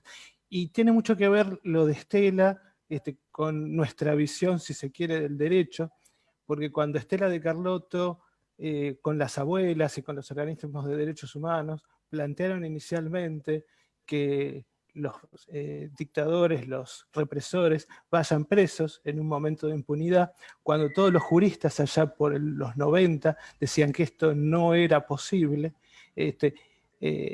luchas y miradas como la de Estela y con los planteos jurídicos adecuados corrieron esas fronteras de lo posible, ¿sí? Nosotros estudiamos Derecho en esas aulas y con esos límites, y ahora que algo parece tan natural, justamente Estela y los organismos lo han corrido y lo han hecho posible, y han hecho una sociedad que pueda ser menos impune. Y cuando empezamos a desarrollar las labores sociales y jurídicas en los barrios, una de las primeras cosas que nos encontramos y las que también corrieron el derecho en la práctica y golpearon las puertas del Estado, porque donde hay el derecho hay una necesidad, fueron esas mujeres en esos cortes de ruta, en el 99, en el 2000, en el 2001, las que estaban al frente de esos cortes eran justamente las mujeres organizando ese comedor, eso donde ahí sus compañeros seguramente quizás había perdido el trabajo y hasta quizás algo deprimido o desde desde verse menoscabado, quedado en la casa, pero las que salieron y corrieron ese límite también del derecho y de lo posible eran esas mujeres también. Y mi consulta para los panelistas venía, que si se quiere es mi inquietud principalmente. La lectura del convenio de la OIT, justamente una de las cuestiones que me pareció es casi más que una ley o más que un instrumento jurídico, es un programa de acción, casi. Y este programa de acción que uno, por supuesto, va día a día tratando de que se pueda plasmar y que sea una realidad. Y esto que también el Estado y lo que puede hacer el Estado es también lo que podemos nosotros desde las organizaciones y desde los distintos sectores darle la fuerza hacia el Estado también en una ida y vuelta, porque también me acuerdo que muchas veces hemos discutido y charlado con Real y con Cascante en su momento acerca que, como decía Gramsci, en realidad el Estado es una resultante de la fuerza que tengan las organizaciones también para poder tener ese cambio, que cuanto más fuerza tiene esas organizaciones, esas sociedades reclamando por sus derechos, mayor posibilidad de cambio hay, ¿sí? Y es lo que también decía Gramsci. Ahora, lo que me embarga un poco, por supuesto, la inquietud es en esta época tan particular, donde el reclamo, donde las posibilidades de hacer huelga, donde las posibilidades de marchar se ven tan limitadas justamente por el ámbito de la pandemia, cómo hacer para que aquel programa y aquellas cuestiones de acción que nosotros deseamos que se vean plasmadas en la práctica con la conjuración de las desigualdades, particularmente de las mujeres y demás, cuando en realidad poder avanzar de eso tiene que ver mucho con poder organizarse y poder llevar adelante una marcha, organizarse en un sindicato, poder cortar una ruta si fuera necesario. Todas esas medidas de acción en el territorio son las que te dan la posibilidad de ese avance en derechos. Y justamente nos encontramos en este periodo tan difícil donde eso es complejo justamente por la situación de pandemia en la que nos encontramos. Entonces, ¿cómo salir de esta serpiente que se muerde la cola? De alguna manera, eso por lo menos desde lo particular es lo que más me inquieta. Gracias a la entidad y la calidad de los disertantes que tenemos, para la doctora Molina y para la doctora Rosa Merlo.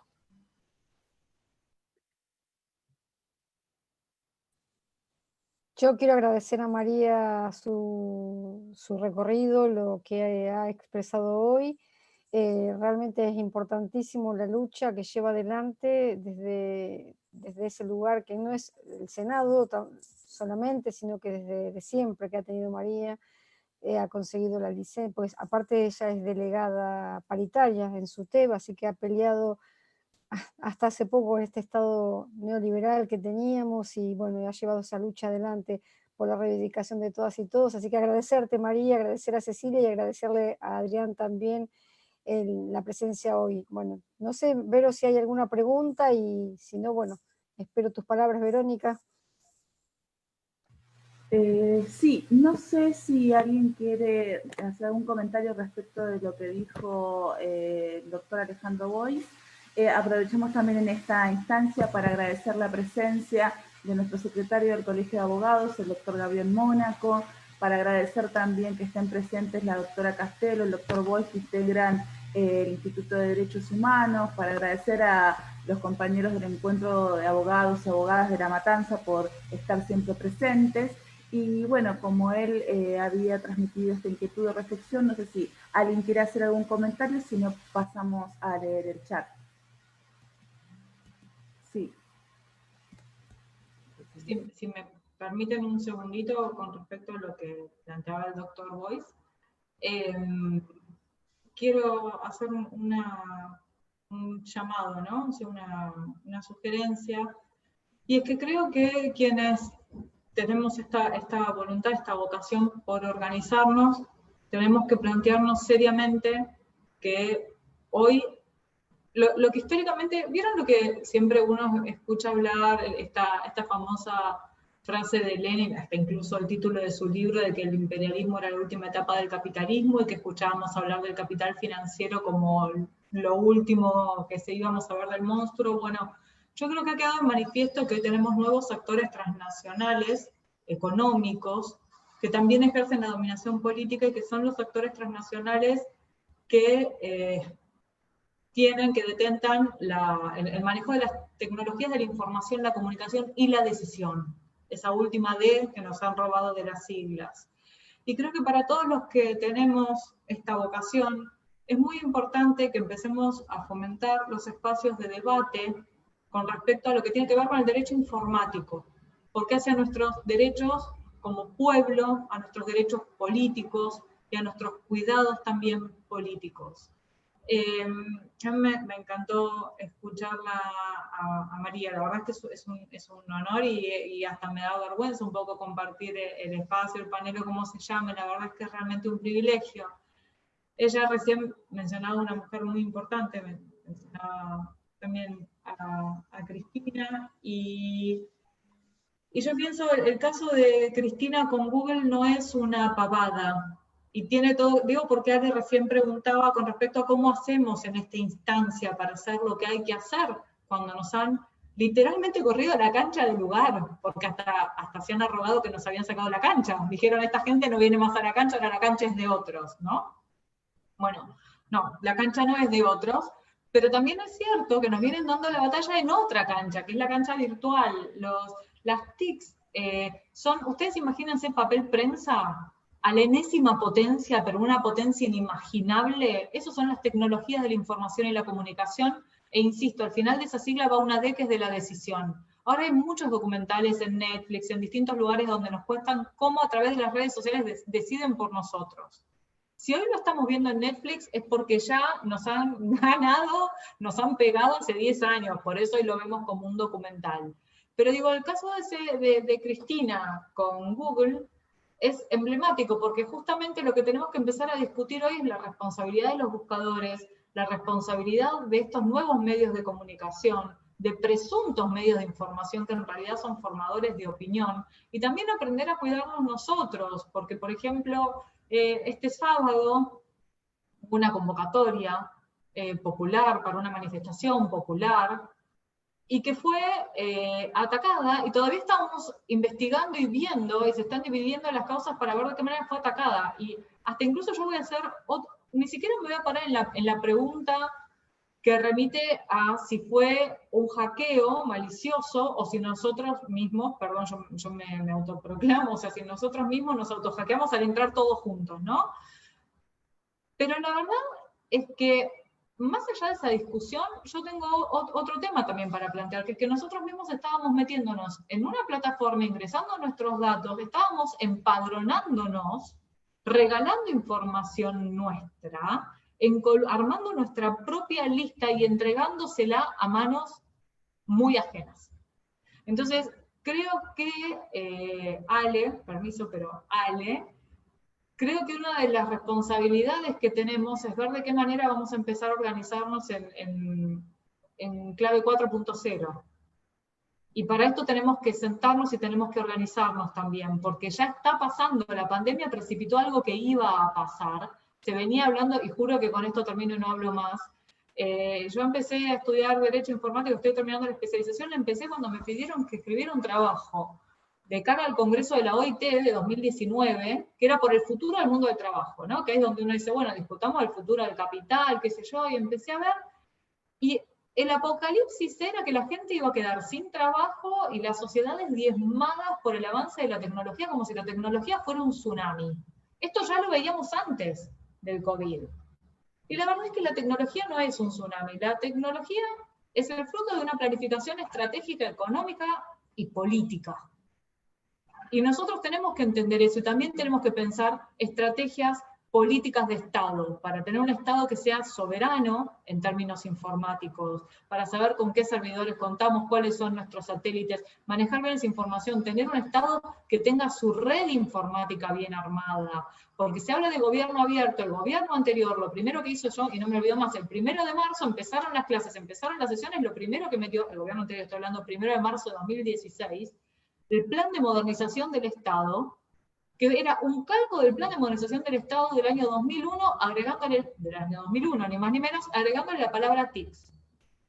Y no era nada, o sea, al agregarle las TICs, se precipita todo, y puede ser muy grave. Entonces digo, ¿cuál es la mayor amenaza que tenemos frente a esto? El desconocimiento nuestro, meternos nosotros solos en chalecos de 11 balas por desconocimiento, pero sobre todo la brecha digital.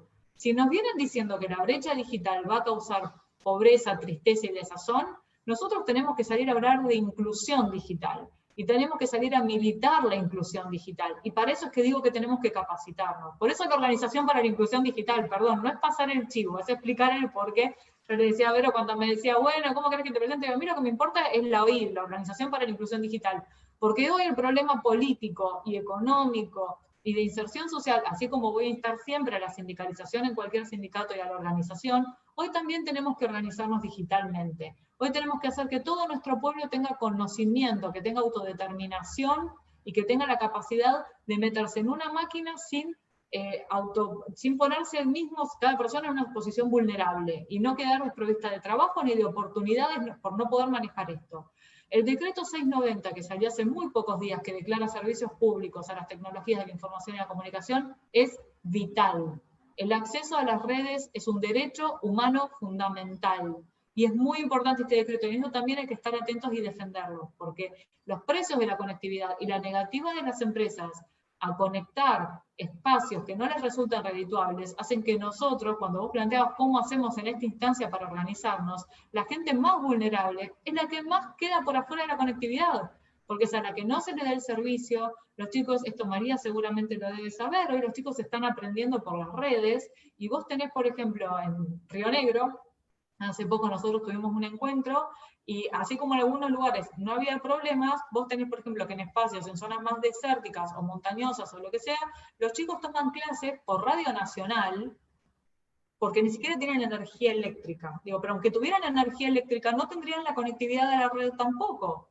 En muchos hogares hay un dispositivo y las familias tienen más de un hijo, con lo cual tienen que elegir cuál va a ser el hijo que va a tomar la clase en el caso de la suerte de tener un Zoom.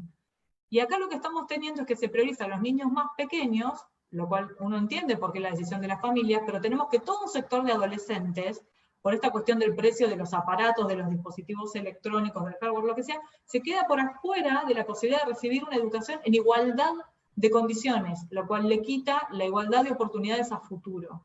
Entonces creo, Ale, con respecto a tu pregunta, que nosotros como personas con vocación de organización, somos los primeros que tenemos la obligación de formarnos en este sentido, de nuevo de dar la discusión sobre este sentido, y de salir a promover solidariamente herramientas y espacios de capacitación y de gesta de políticas de inclusión social, hablando de inclusión social digital.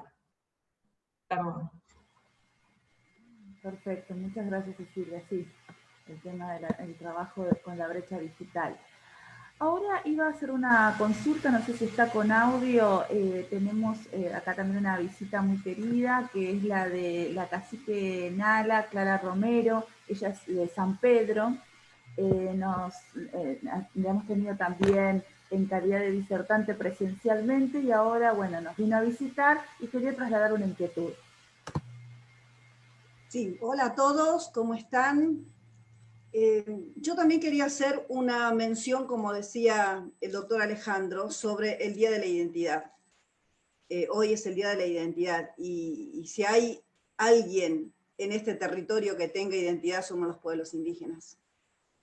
Entonces, una de las cosas que quería dejar mi inquietud es por qué no avanza el derecho sobre el derecho precisamente de los pueblos indígenas. ¿Cómo se hace para que el Estado reconozca los derechos de los pueblos indígenas en general y de las mujeres en particular? ¿Por qué se avanza en el genocidio del terrorismo de Estado? No se puede avanzar sobre los genocidios de los pueblos indígenas, muchos de los cuales han transcurrido en este siglo y en plena democracia. Por ejemplo, Napalpí, Rincón Bomba. Cuando escucho hablar de solidaridad, de vulnerabilidad, de derechos humanos, de inclusión, nos encontramos afuera. Nos encontramos como que la inclusión está para todo el resto, porque no dicen derechos humanos también para los pueblos indígenas, inclusión también para los pueblos indígenas. ¿Cuándo va a empezar este Estado a emparejar para arriba a los pueblos indígenas? ¿Qué podemos hacer entre todos? ¿Qué pueden hacer ustedes, personas de derecho, con respecto a los derechos precisamente de los pueblos indígenas? Y hoy hablaban del convenio 190 de la OIT. Nosotros también tenemos el convenio 169 de la OIT de Derechos de los Pueblos Indígenas. Están todos los artículos vulnerados, del primero al último. No se respeta ni el derecho a la consulta y participación de los pueblos. Hoy, en este Día de la Identidad, hubo muy pocos lugares a donde nos invitaron a hablar de nuestra identidad indígena. El resto lo pasó por encima. Es como que sigue habiendo políticas indigenistas y nunca hay políticas públicas para defender los derechos de los pueblos indígenas. ¿Qué hacemos? ¿Qué se puede hacer? Como mujer indígena, te lo pregunto, como autoridad indígena de este territorio, ¿qué podemos hacer junto? Todas estas mujeres tan valientes y tan valorables, con tanto saber sobre el derecho ordinario, ¿qué podemos hacer juntas?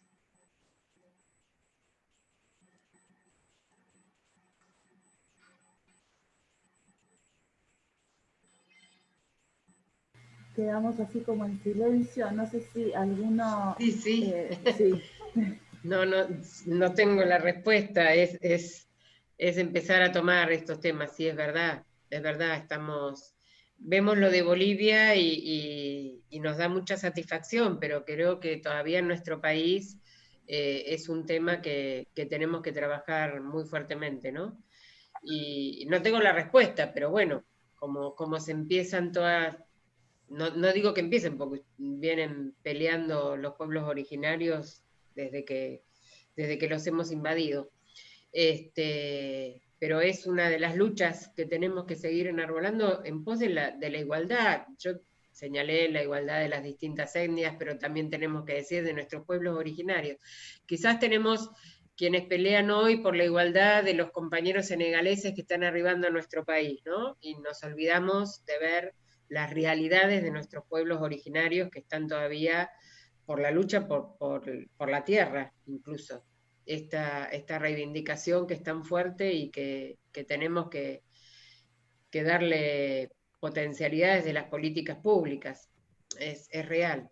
No sé si es que tenemos que escribir tantas leyes, sino que se cumplan y que pongamos programas de políticas públicas para cumplir las legislaciones, pero es un tema que todavía, bueno, Milagro Sala presa es todavía un símbolo, ¿no? de eso, de no poder haber resuelto este conflicto, también se expresa en esa situación.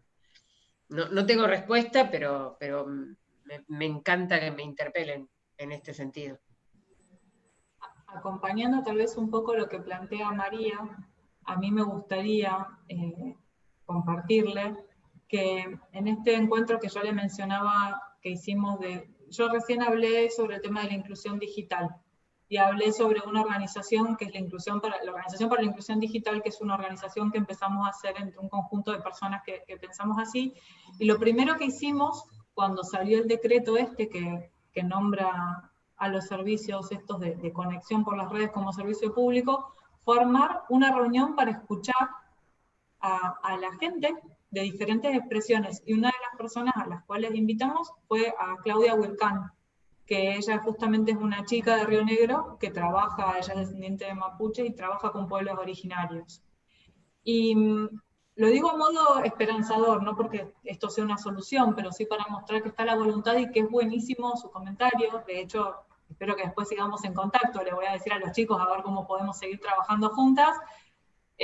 Cuando en la reunión Gustavo López, que es el vicepresidente del directorio del Ente Nacional de Comunicaciones, se enteró de que nosotros íbamos a tener esta reunión para ver qué necesitaba la reglamentación para incluir a todo el mundo, y se enteró quiénes iban a estar, y particularmente se enteró que iba a estar esta persona. Él manifestó interés y de hecho se acercó a la reunión, se hizo presente en la reunión, vino al Zoom porque fue por Zoom, pero tomó nota de todo lo que se había planteado y quedamos con el compromiso de seguir trabajando en red justamente para tratar de que al menos este decreto en su reglamentación pueda prever las posibilidades de los diferentes sectores entre los cuales estaba representado. No digo, yo no puedo dármela de que conozca cómo están representados los pueblos originarios, pero con la aproximación que tuvimos la tenemos, y creo que ahora haberla conocido usted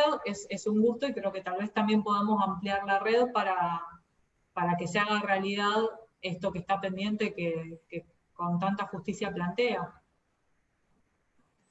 Una de las cosas importantes, conozco a Gustavo López, inclusive nos ha venido a visitar cuando nosotros hicimos una conmemoración de la masacre de Napalpí, aquí en San Pedro.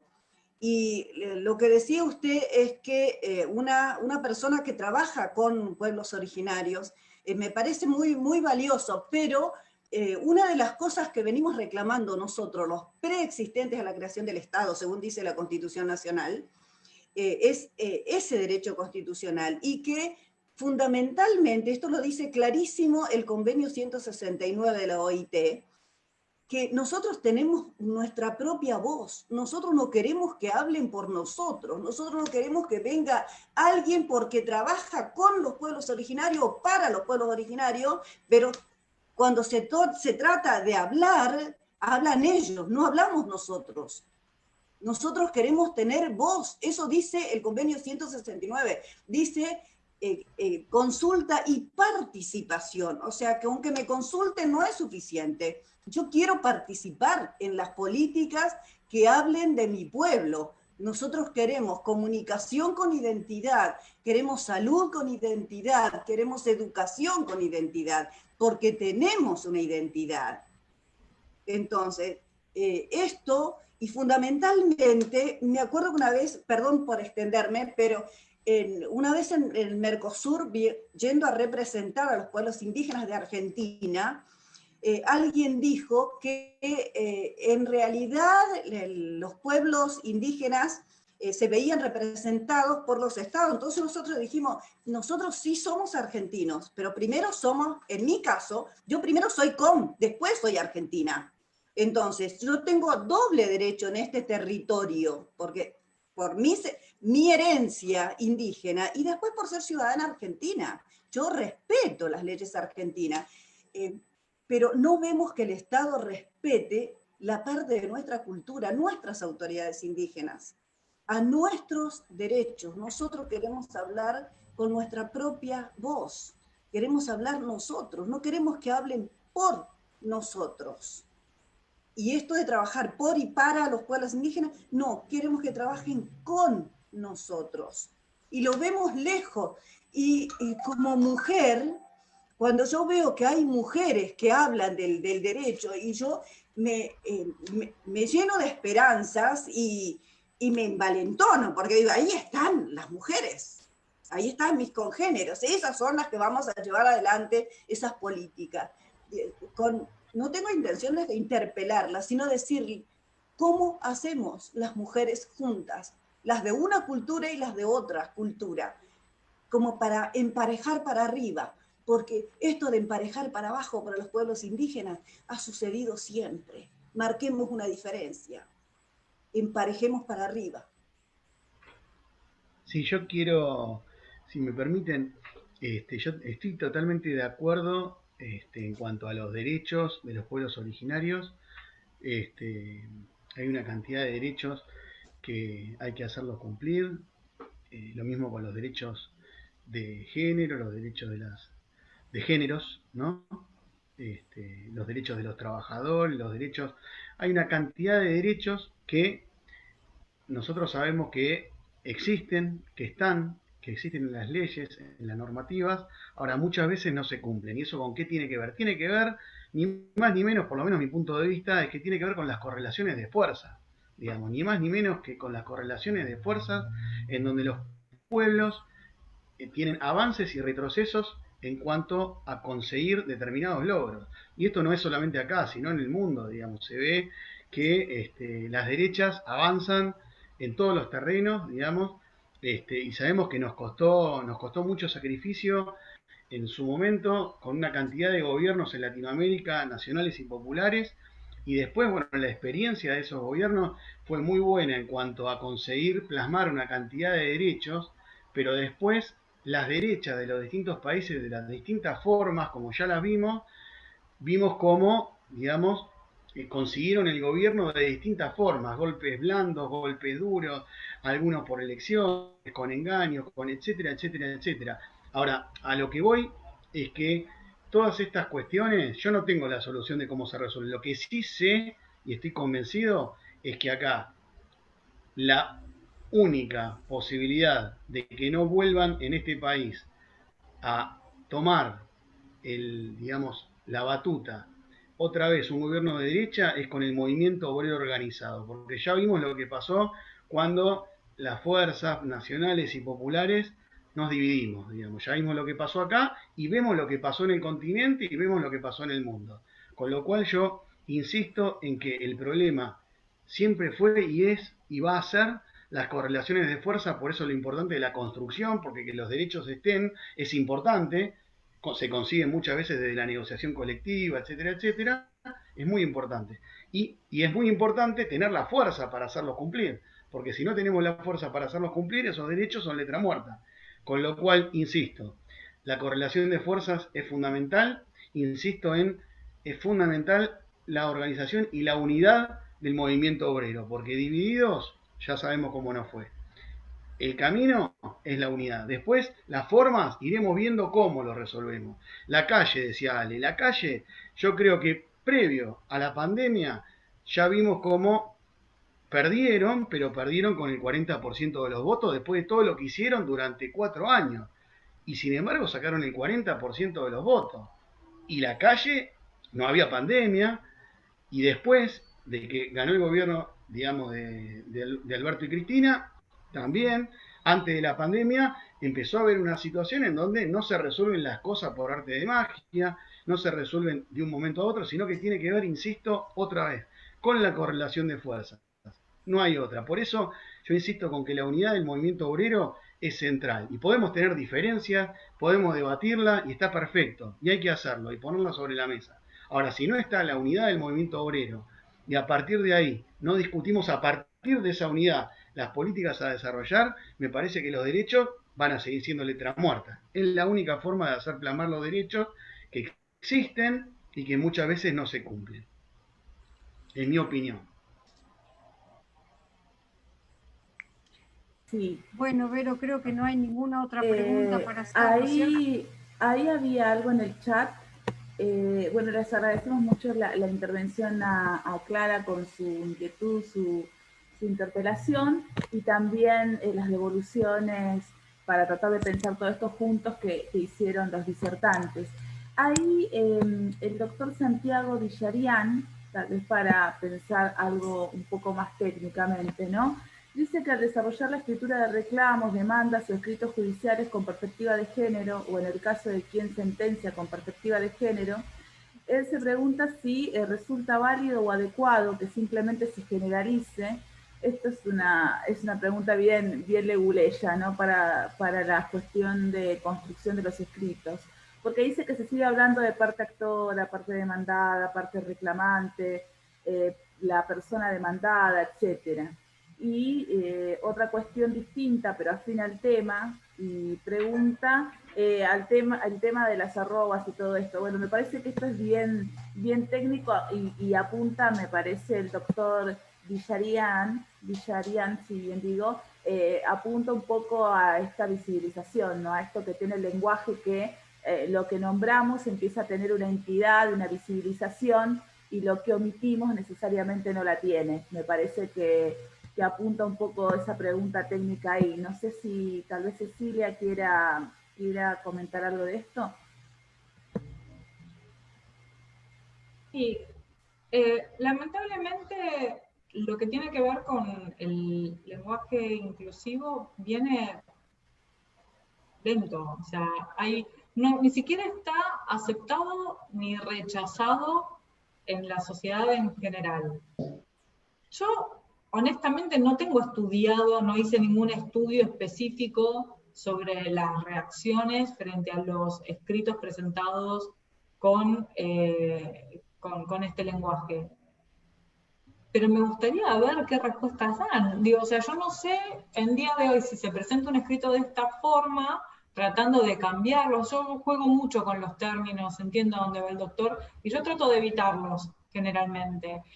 A ver, escribir poniendo, y esto perdón, ¿no? O sea, pero ya nos ponemos técnicos. Cuando tenés que hacer un escrito, incluir el femenino, el masculino, y ni hablar si querés poner también el neutro, cuando tenés que hacer un párrafo se te hace imposible, vamos a ser honestos, con lo cual yo creo que esa resistencia, perdóname, yo hablo desde lo básico, porque muchas veces ahí está la verdadera traba, la piedra en el zapato para evolucionar, y si uno no lo menciona, no lo supera.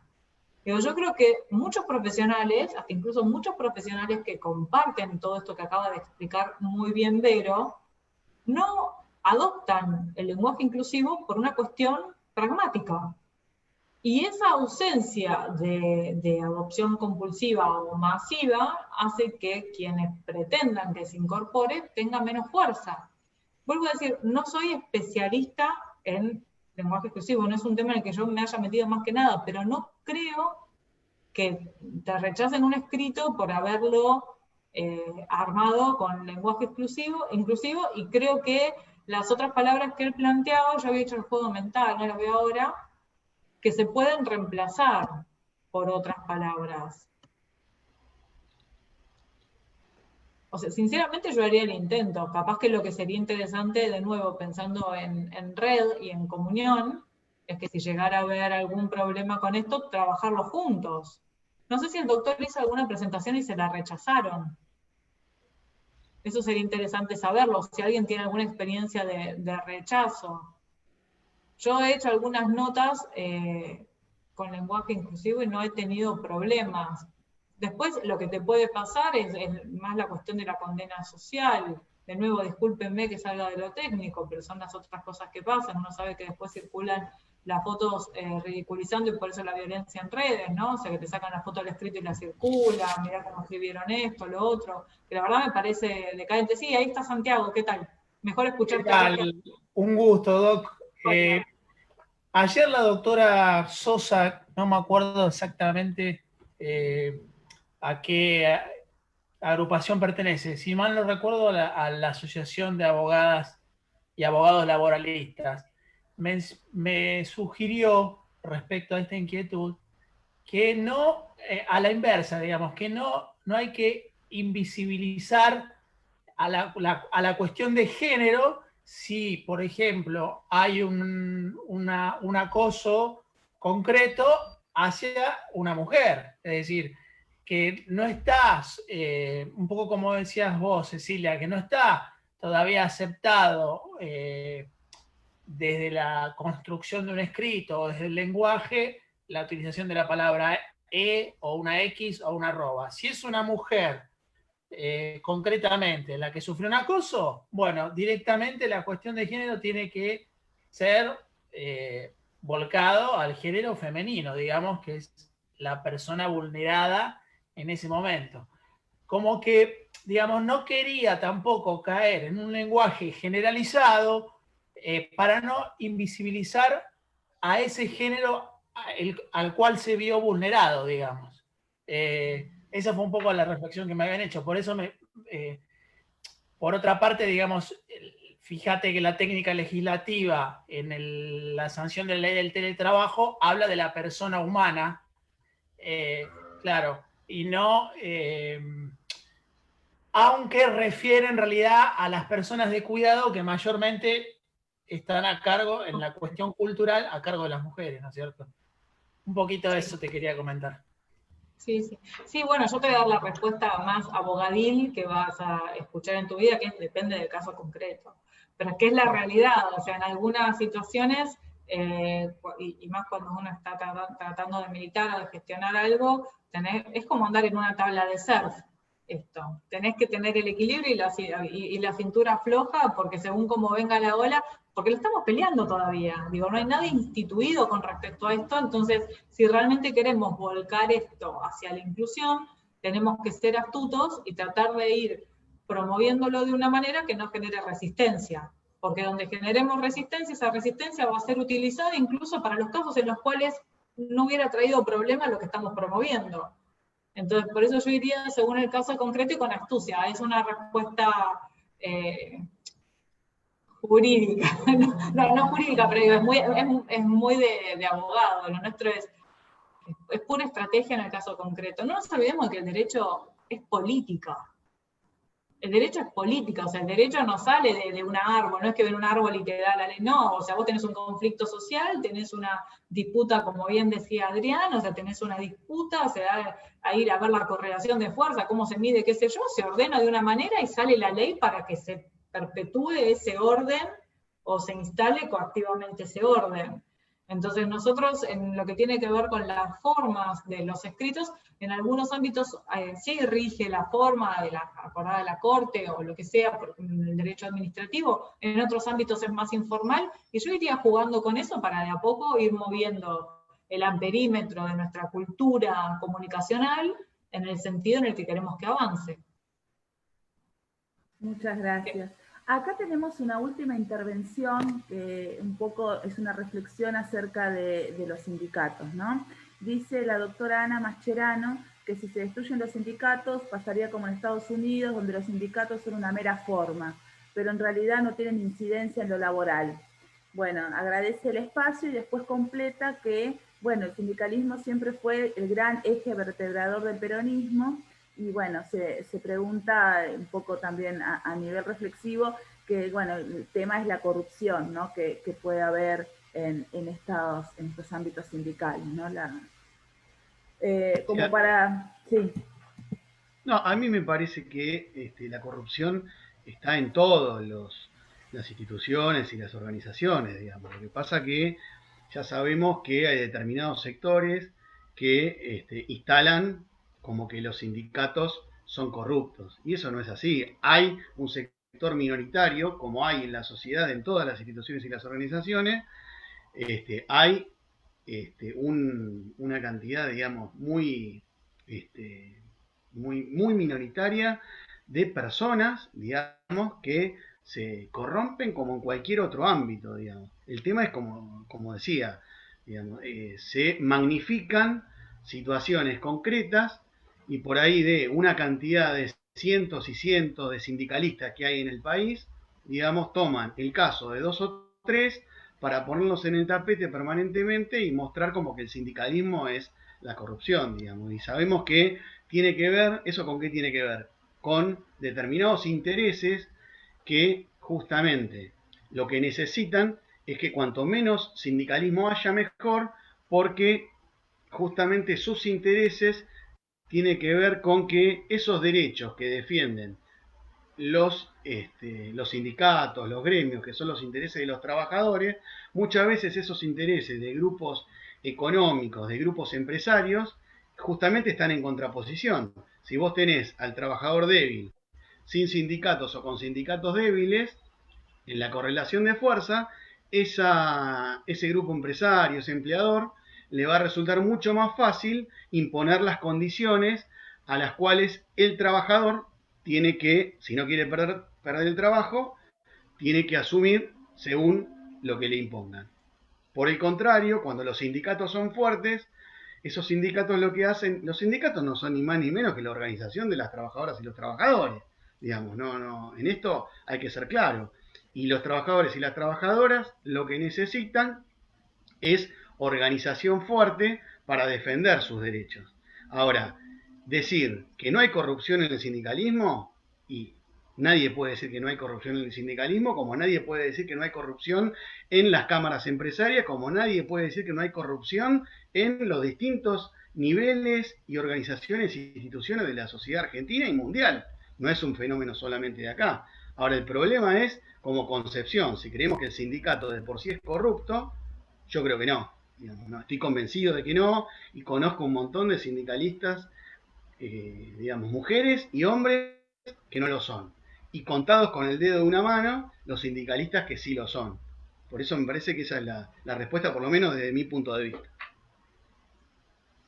Sí, yo no quiero caer en el discurso que está ligado con el discurso de la antipolítica, ¿no? Me parece que va de la mano. Y me parece que también tenemos que ver la etapa de la posibilidad de la paritaria, cuando se restablece la paritaria en nuestro país con el gobierno de Néstor, y cuando vuelven, digamos, la fábrica vuelve a incorporar a trabajadores que habían estado excluidos, porque recordemos que asume, como él siempre decía, con 2 dígitos de desocupación, que en estos momentos debemos andar también por ahí, ¿no?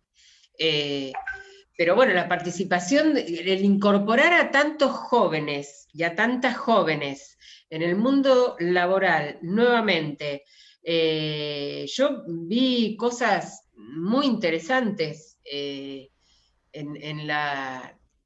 creo que empezaron a surgir las nuevas juntas internas en las fábricas, la fluir, digamos, de cuerpos delegados con mucha juventud, y juventud que había asumido la política nuevamente como algo inherente a la juventud, ¿no es cierto? Esto fue la época de Néstor y Cristina, esa renovación que tuvimos, digamos, esa de vuelta a poder poner la política en el lugar que tenía, en el lugar de la transformación positiva principalmente. Y hoy tenemos que cuidar mucho a nuestra juventud, porque mundialmente está virando sus concepciones ideológicas, cuestión que puede ser peligroso si no lo tomamos a tiempo.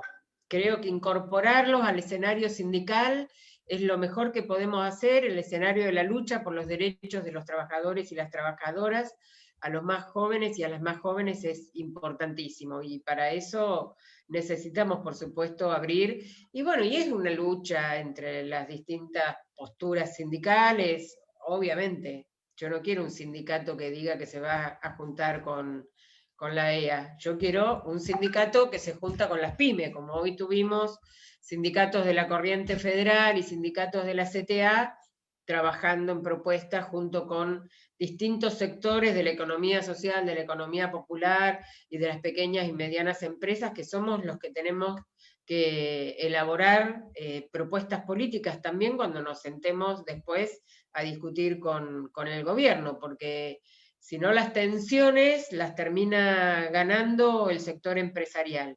Y tenemos que hacer entonces nosotros también una articulación muy grande con aquellos sectores de la producción de nuestro país que crecen con el mercado interno y que crecen con las políticas nacionales y populares. Nos tenemos que dar fuerza mutuamente. Y eso va a generar otra fuerza sindical. Pero bueno, es parte de nuestra responsabilidad de trabajar para eso. Le agradecemos mucho, bueno, ahora a María Regada, a Cecilia Cascante, a Adrián Real y a todos los que se han quedado por el final, a los que estaban viendo el Facebook Live, que vimos recién que eran varios. Así que bueno, les agradecemos enormemente todo el tiempo que nos dispensaron. Bueno, va a tomar un segundito para despedirse también la palabra mi compañera Rosa Merlo. Les mando un abrazo enormemente virtual, seguiremos en contacto por futuras actividades y bueno, terminamos este espacio esta tarde completamente enriquecidas y enriquecidos. Bueno, agradecerle a todos los presentes, a los que se pudieron quedar hasta lo último, a María, que sé que anda mil y ocupadísima con el país, la necesita muchísimo. Un abrazo a Cecilia y a Adrián. Y bueno, nos volvemos a encontrar en otra jornada, Vero, y bueno, pero muchas gracias a todas y a todos. Bueno, gracias. Muchas gracias. Un gusto. Bien. Adiós. Un abrazo para